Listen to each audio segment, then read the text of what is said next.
Hello and welcome back. I'm Jasmine Sasek from the Birth Zone, and today I finally have that long-awaited for interview with Sheena Watterson about her prophylactic mastectomy she had done because she's at a high risk for developing breast cancer.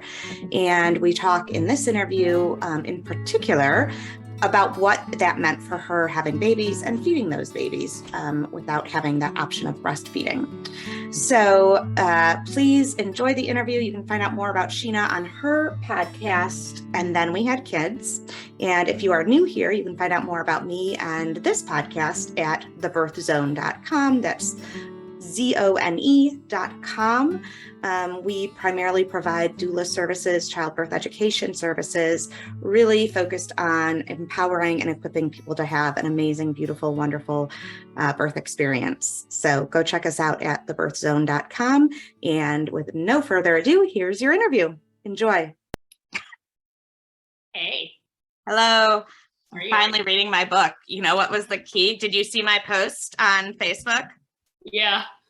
So the key was that I was like, I have to go to my room and do some work, do an interview. And I'm like, I can sit here and read for a minute. Perfect.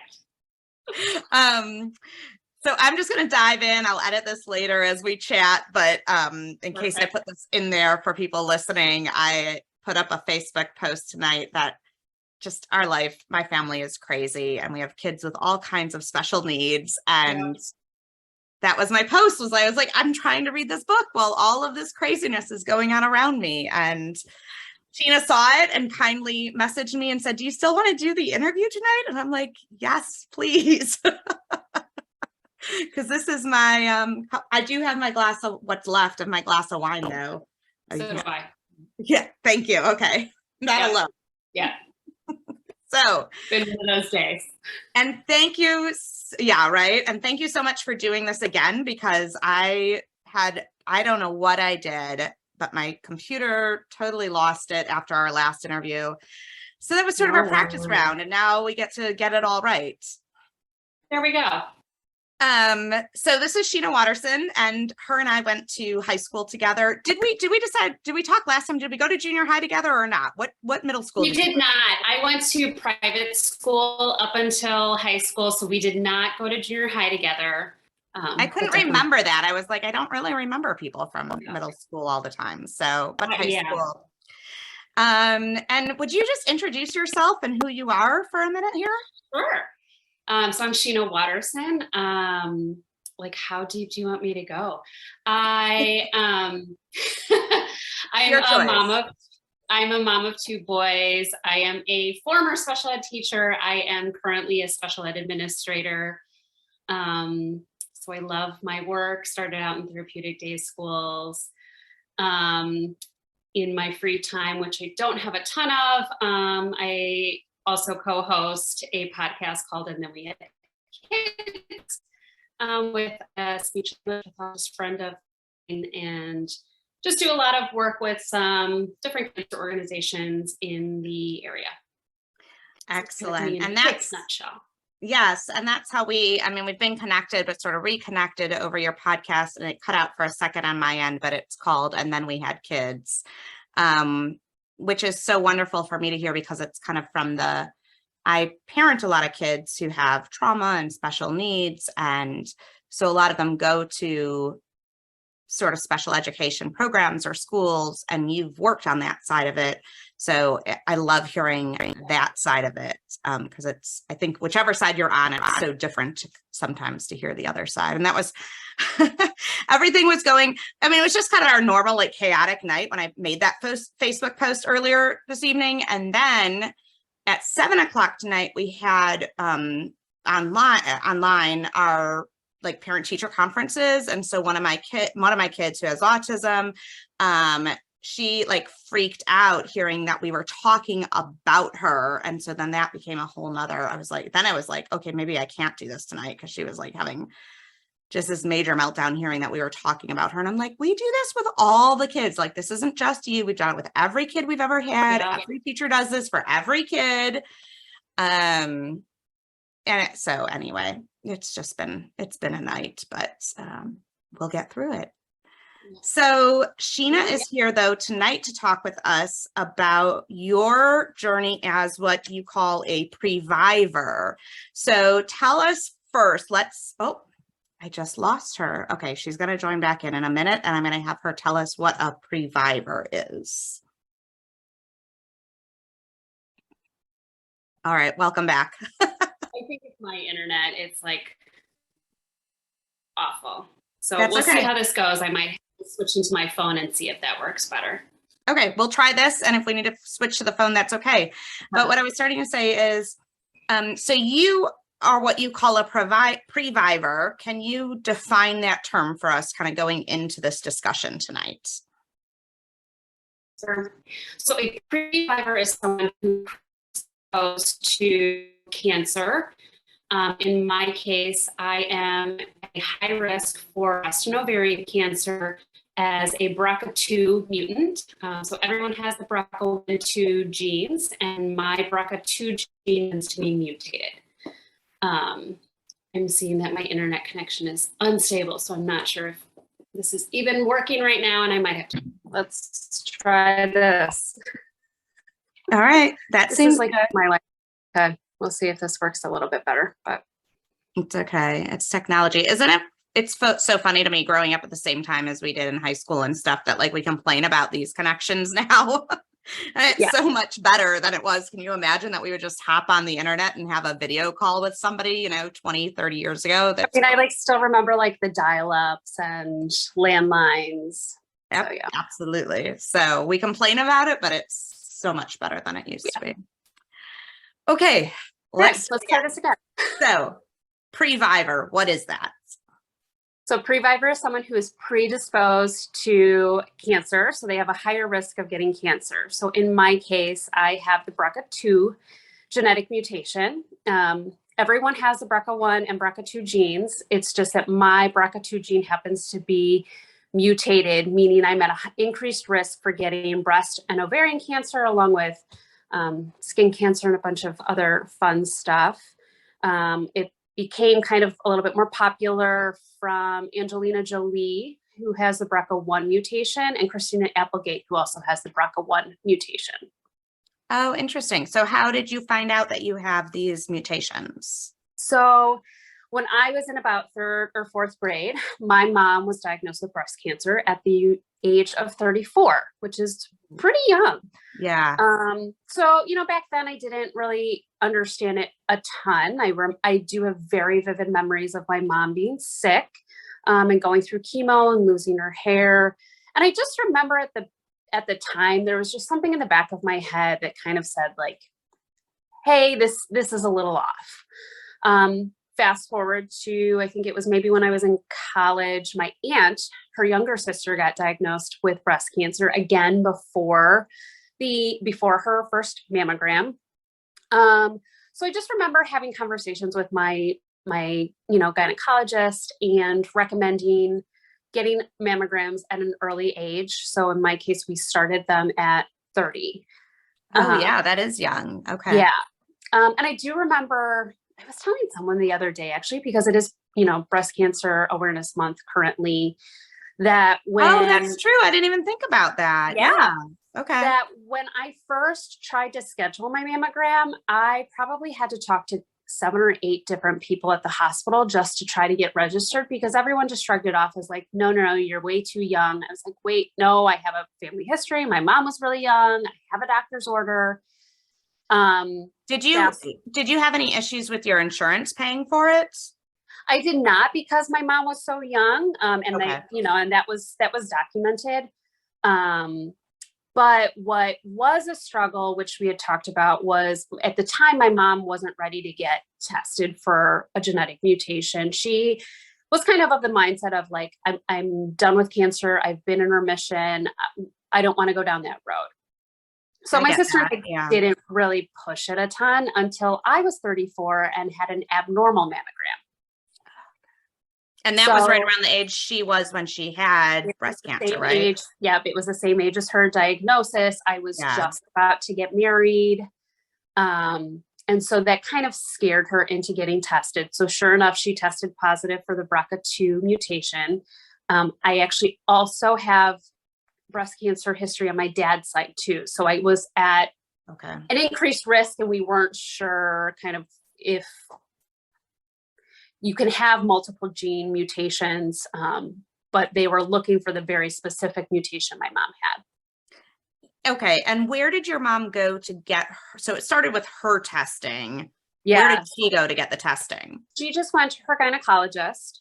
Okay. To get the testing. And the reason we did that was because insurance was more likely to approve it if the cancer survivor got tested.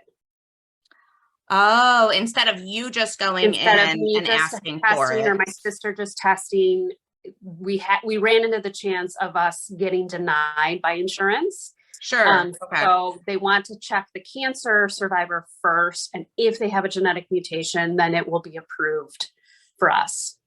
Got it. Okay. So what did you guys do next? So your mom tested, and she did test that she had the mutation. Yep. So my sister and I both got tested pretty quickly, and I actually got the results back just after my honeymoon. That's a little rough. It was, we had a pretty interesting first year of marriage, you know? Yeah. So those results came back in January of 2017. Okay. And by March, I chose to have the preventative double mastectomy. Okay. So I want to go back to that in a minute, but did you and your sister also both go through just your primary OB-GYN for the testing? And was it a problem to get it approved since your mom had already been tested for it? I imagine then it was. Yeah, it wasn't an issue then. And my doctor just recommended getting the traditional BRCA1 and 2 genetic test, whereas my sister's doctor had her do the full kind of gamut. Okay. Which there are over 100 different gene mutations associated with an increased risk of breast cancer. Wow. Okay. Yeah. Fascinating.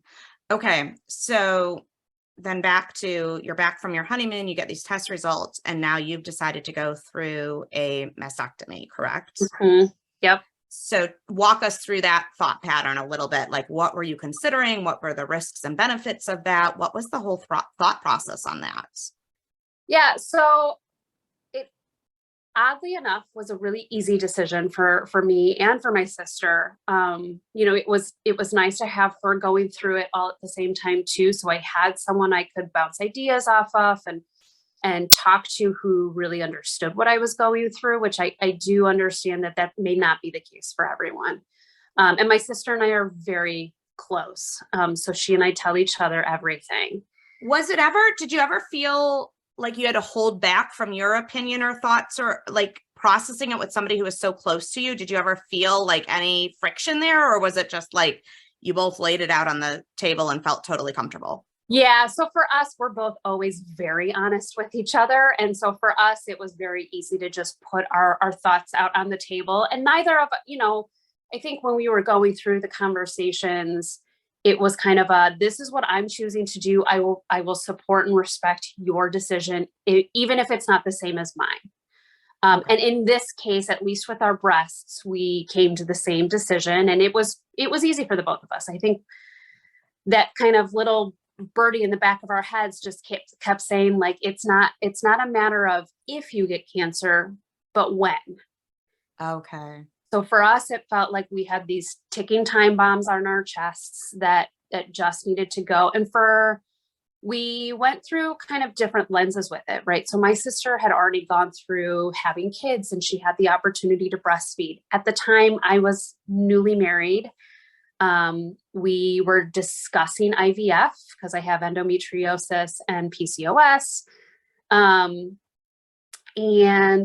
we, oddly enough, my sister-in-law is and was our embryologist.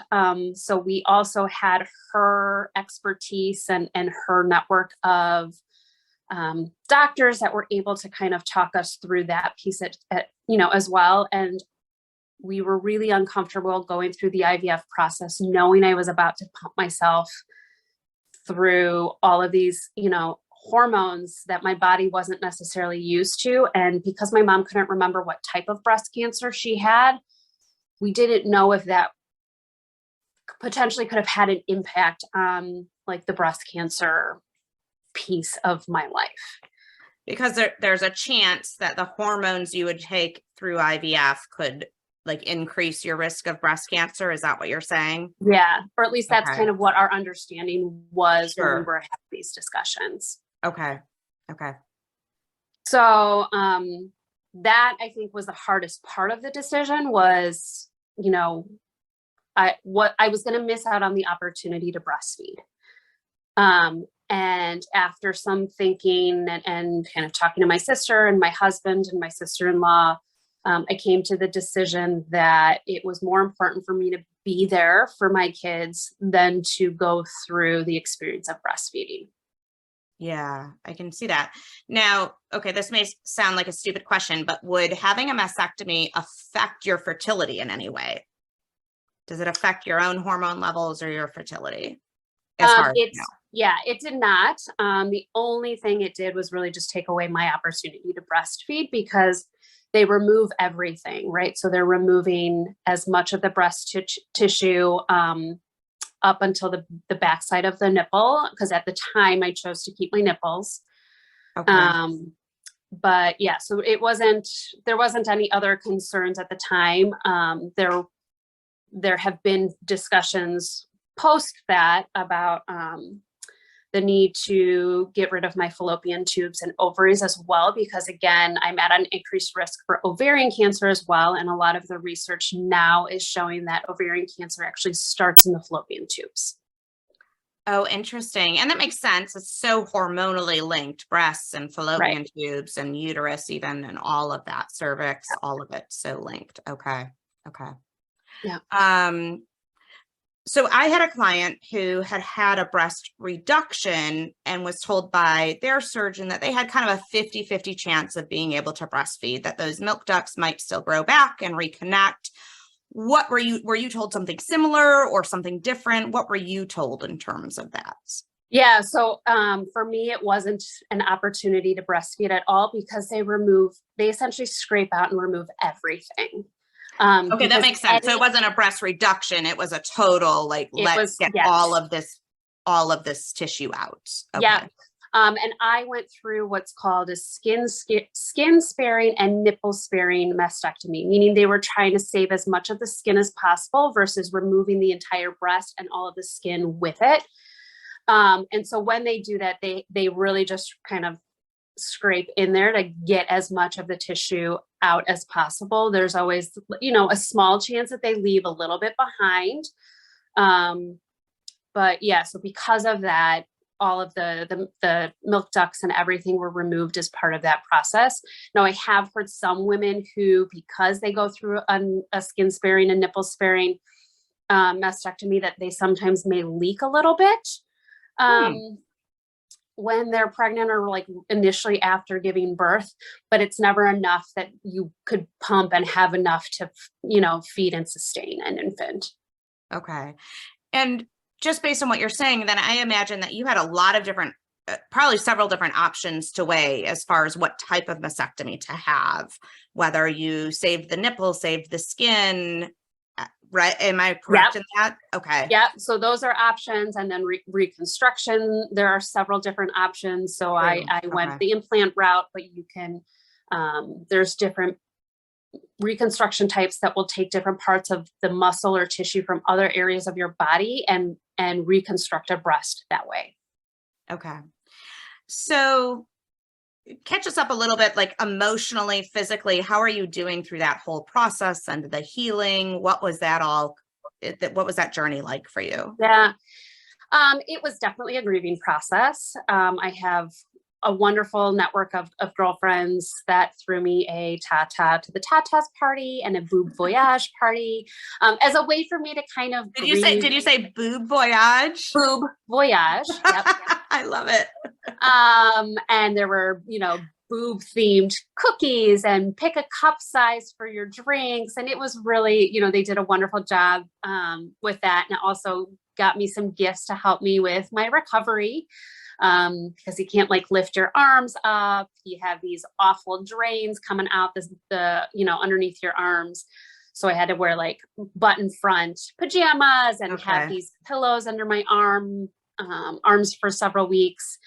So can I interject a question really quick? So Yeah. because I'm an open book. I love all that stuff, tata to the tatas and boob voyage. But did you find any of it insensitive or offensive? Were you like, bring it on? I did not. I am also an open book with everything kind of in my life. And so I appreciated that they were doing this as a way to kind of help me grieve.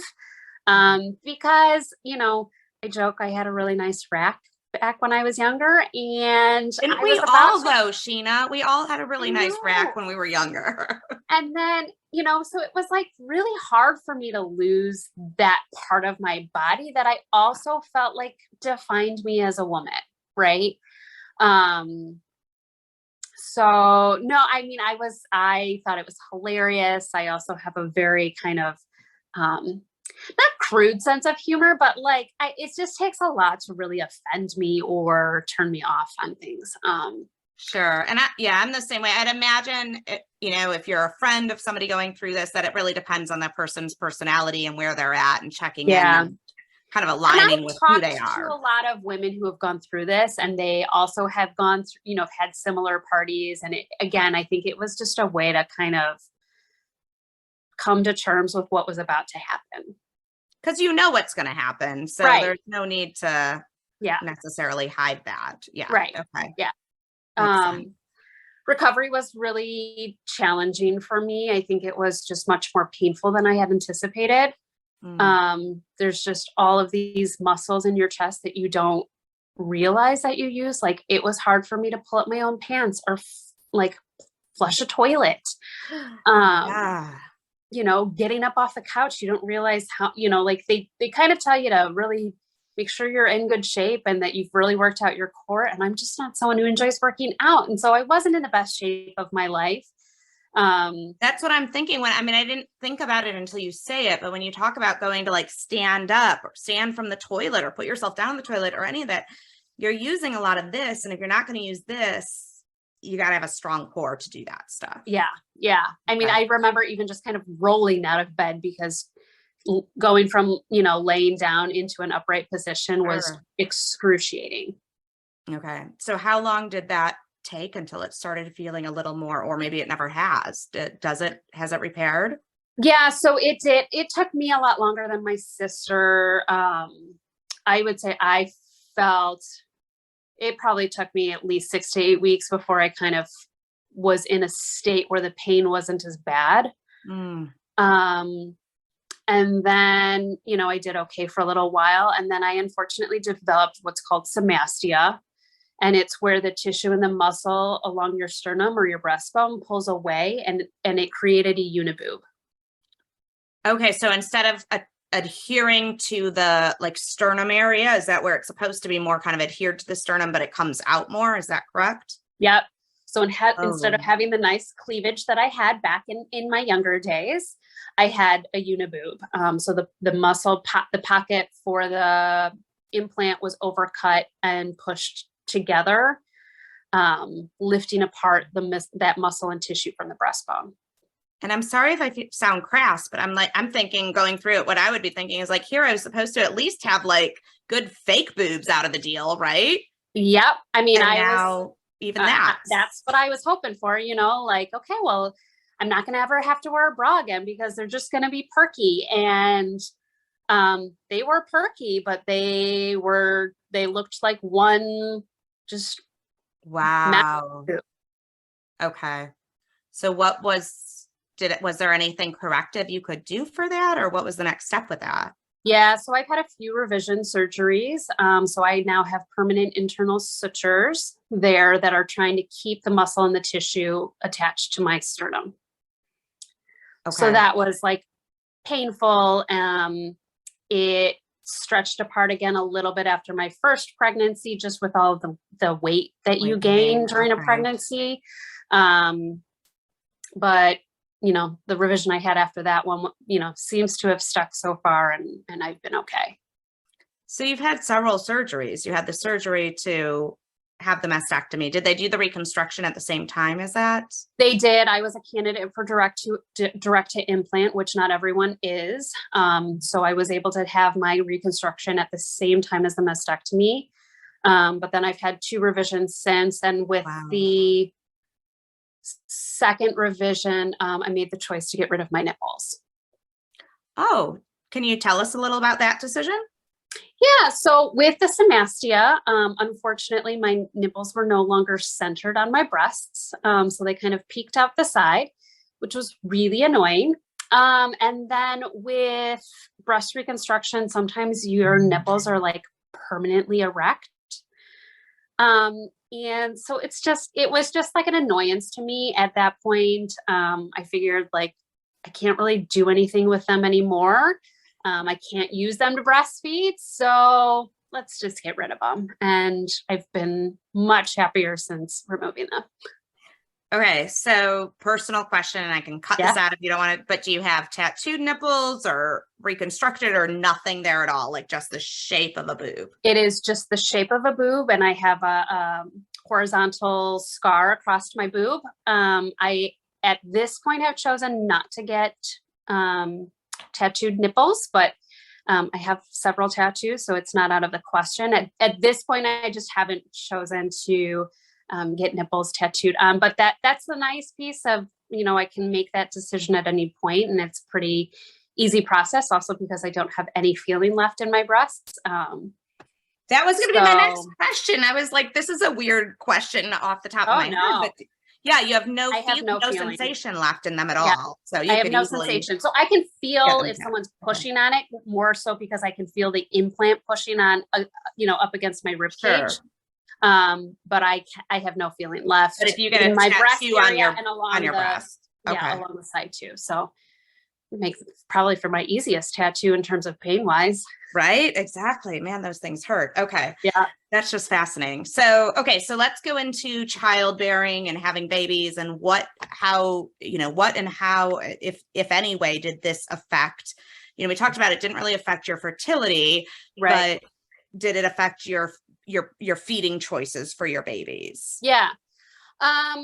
So, I made the decision to bottle feed both of my boys. They were formula fed, and as a teacher, it was helpful to have my teacher friends say, look at our classrooms. You cannot tell which ones were breastfed, which ones were formula fed, which ones were combo fed. Right. So it really just helped. I think that was where my village really helped me process all of the emotions that I was going through. With my first, I did kind of go through that grieving process again, in terms of like, that was the initial shock of, oh my gosh, I'm missing out on this experience that most mothers at least have the choice, and I didn't have the choice. So I would say I was probably a little bit more emotional with that birth. My nurses were wonderful. They all flagged my file so that a lactation consultant wouldn't come into the room. My husband was kind of on guard with that delivery, just to make sure that no one would ask about it. Sure. Because you knew that might be kind of a triggering or, touchy subject for you. Yeah. I was worried that would really just trigger the emotions. I had heard of other women who had mastectomies that still had lactation consultants come in and pressure them into breastfeeding when it wasn't a choice. And I was blessed that wasn't an experience that I had to encounter. But I would say I was very fearful of that experience, because I was worried that there were just all of these emotions I was processing all over again, in the fact that I didn't have a choice anymore in how my kids were going to be fed. At the time, I really didn't think honestly about like donor milk or anything like that. And again, with consulting our pediatrician, I felt pretty comfortable with the formula feeding. It was just more missing out on the experience of breastfeeding that I was grieving. That makes sense. Did you give there's something called SNS, which I'm sure you've heard of, the supplemental nursing system. Did you give any consideration to that? Was it not on your radar? Did you just decide no from the beginning? It honestly wasn't even on my radar until after I had my first. And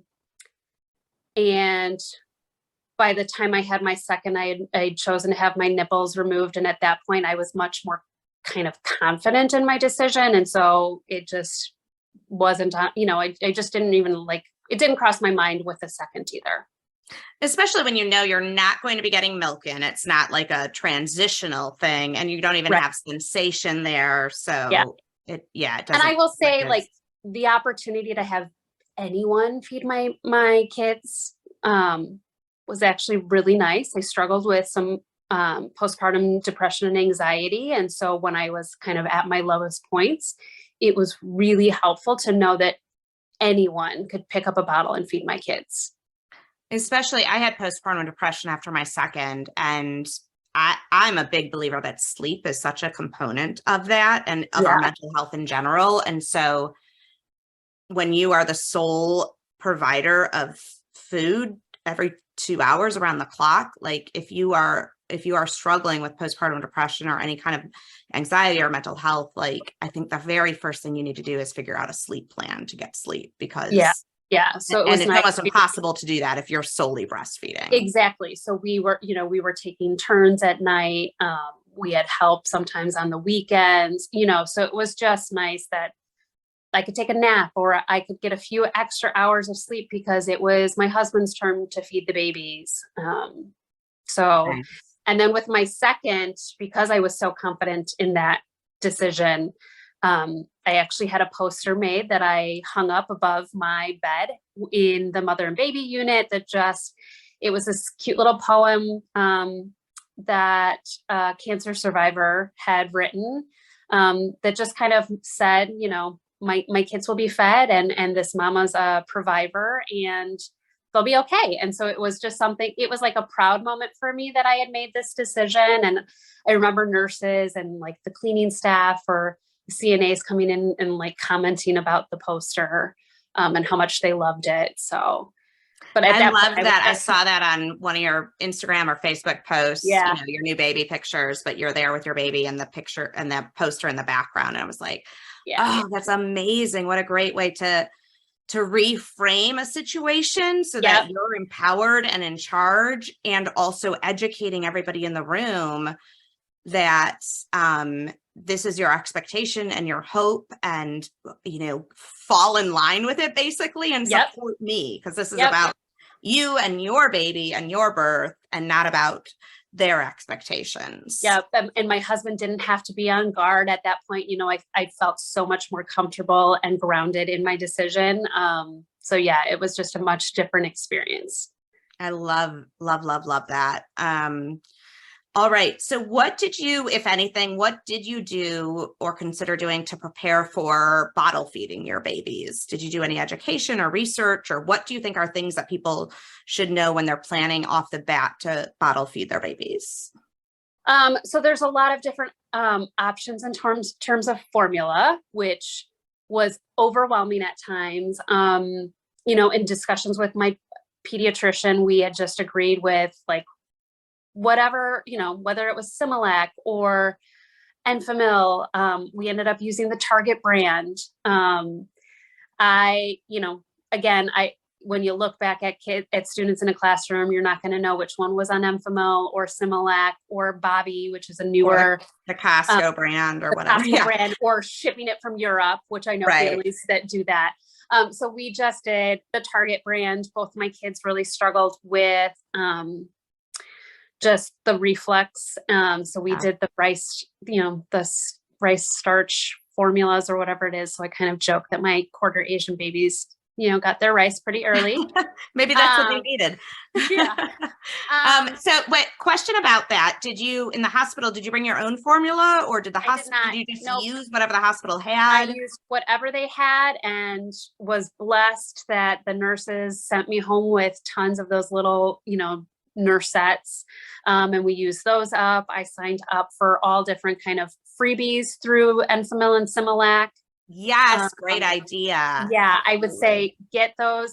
And, I think that that's one thing I do tell new moms is don't stock up on just like one type of formula, because you don't know what your child's going to need, right? Like I have girlfriends whose kids needed soy free or dairy free or whatever. And so you just want to be really mindful of stocking up too quickly before you kind of figure out what formula will work best, right? So like for my kids, they needed that rice starch formula, and I wouldn't have known that right off the bat. It's so true. And my husband and I did a lot of foster care. So for all the foster babies that would come in, I cannot tell you how many midnight runs my husband had to make to, looking up a Walgreens or Yep. Walmart that was open around the clock, because we'd get a baby dropped off at night and they'd come with like one teeny tiny formula canister of just, they wouldn't come with their formula. They would come with the stock of like just the regular formula that the DCFS office carried, and then we'd be giving it to them. And after a while, we figured out quickly, like, oh, these are the signs that this is not this baby's formula. Right. And so my husband would have to run out in the middle of the night to try buying different kinds. And we kind of figured out like, okay, let's try the acid reflux one or the, different, the allergen ones, especially with babies. This is a side note, but I think especially when they've either been preemies or had heavy drug exposure, like their digestive tract is not as healthy. But to your point, like do not stock up on formula until same thing. Just a side note too, like I say the same thing with diapers, like different diapers fit different kid sizes differently. Don't stock up on that stuff. Don't necessarily stock up on a ton of newborn diapers, because your kid might outgrow them within the first 2 weeks, and so then you've got just all of these extra. My kids were 10 pounds and 9.2 at birth. Like they never wore newborn diapers. Right. So that, and then the other thing that I did a lot of research with the first, and by the second, it felt like, you know what you're doing. You're a little more relaxed. You know what you're doing, right? It's like learning to ride a bike again, although I hate saying that because I actually hate riding bikes now. And I feel like I don't know actually how to ride a bike again. But the thing, my sister had handed me her bottle warmers and all this stuff. And the more that I researched, and the more that I talked to moms that were bottle feeding from the start, was that I didn't need to warm up the bottles. That's really for babies who, are breastfed or who have who are doing the combination feeding. But my kids didn't really ever know what warm They don't get used to that. They don't need it. Used to it. Right. So my kids, both of them, did really well with either room temperature or actually cold. Right. So I would do like the Dr. Brown's pitcher, and I do 24 hours worth of formula and just keep it in the fridge and pour it when it was ready. And so, both of my kids did really well with cold formula, which actually made the switch to milk afterwards really easy, because they were both used to drinking cold milk. Yeah. And it's just so much more convenient. Like you said, I mean, a friend turned me on to that Dr. Brown's pitcher at one point with one of our babies, and it was a game changer. It was like seriously a game changer for like a couple bucks. It's so worth it, because you can just mix a whole batch at once. And then especially like you said, if your babies haven't gotten used to the warmed up milk, there are, I would say the one caveat is I've met one or two like sensory needs kind of babies who sometimes still want it warmed up, very specifically. But for the most part, if they don't get used to the warm milk, they're okay with it cold. And then they don't know anything different. So easy. Which also made it really easy to feed on the go, because I could just buy a bottle of water and mix some formula with it, and they were ready to go. True. I didn't have to sit there and warm it up. So that was always nice. And then, I had also signed up for a ton of different free samples of bottles, because that took a little bit of figuring out of like what bottle was, best for my kids. We ended up both using just the Dr. Brown's, but my older one could actually take any bottle, and he didn't really care. He also took pacifiers, whereas my younger one only took Dr. Brown's bottles and never took pacifier. Oh, wow. Okay. So I'm a big believer in pacifiers. I think I am too. It was like devastating to me that he wouldn't take it. But yeah. It's so funny. They come out with their own preferences and desires. It's so funny. Yeah. And I don't know if they had this when you had your kids a couple of years ago. They certainly didn't when I had mine, but that you can buy kits on Amazon or whatever now that come with like one of several different bottles. So you can try different ones, which I think is I have amazing. seen those. Yeah.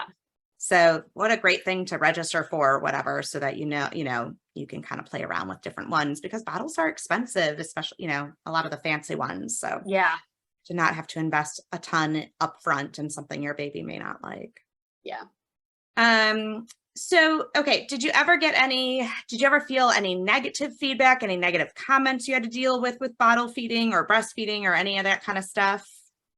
I was fortunate that I didn't, but I think I was always mentally preparing myself for that conversation to come up. I was always kind of ready with like the quick response of, well, I don't have boobs, but I never actually needed to pull that out on anyone. So I was pretty fortunate. But I have heard moms that have really struggled with, comments and things like that. All of my friends and family knew the decision. But I was fortunate to not have to experience any of that. Yeah. If you could say something now to anybody who was making a judgment about a new mom, they saw bottle feeding instead of breastfeeding, like what would you say to them? What would you want? That's where I would say, like, back to like my teacher had of, no one's going to know. No one's going to be able to tell who was bottle fed and who was breastfed and who was combo fed. They're getting what they need, and it's not really your decision. No. And also like teacher hat, like, be nice. There's no need. You don't know people's stories. Let's presume positive intent, like, butt out. Yeah. You don't know people's stories. And I mean, there's a lot of people for any reason they choose at all to bottle feed. I mean, there's people out there who've got sexual abuse histories and sensory issues and surgical issues, like you've talked, like all kinds of, and even if none of those, right? Like, even none of those. Like, I've got friends who breastfed and they, it was just really hard for them. It, they've said it can hurt at times, or just emotionally it was draining. Like, I just feel like we have enough pressure on ourselves, and we probably put enough pressure, absolutely. We do it to We're ourselves. the hardest on ourselves, right? Right. That it's like, it's at the end of the day, they're getting what they need, and that's what matters. And we also have to take care of our own needs. Yeah, absolutely. And I'm here. I mean, I teach breastfeeding as part of, to my clients who want to know it. I breastfed my babies. Like, if that's something important to somebody and they are able to do it, like, let's do it. I want to give you all the tools you can do it. But if it's not your goal or your priority, then let's figure out other ways that you can bond with your baby, feed your baby, nurture your baby. Those are the things that are important. It really doesn't matter at the end of the day which substance it is getting into your baby or which way it's getting into them. Absolutely. Yeah, I totally agree. Any last notes or things that you want people to know about? I think with it being Breast Cancer Awareness Month, just really knowing your risk. So if you feel, if you have a family history, there are, Bright Pink used to, I think that I'd have to double check. I think that they still have an assessment tool that you can use on their website to kind of calculate your risk. Is that BRIGHT Pink?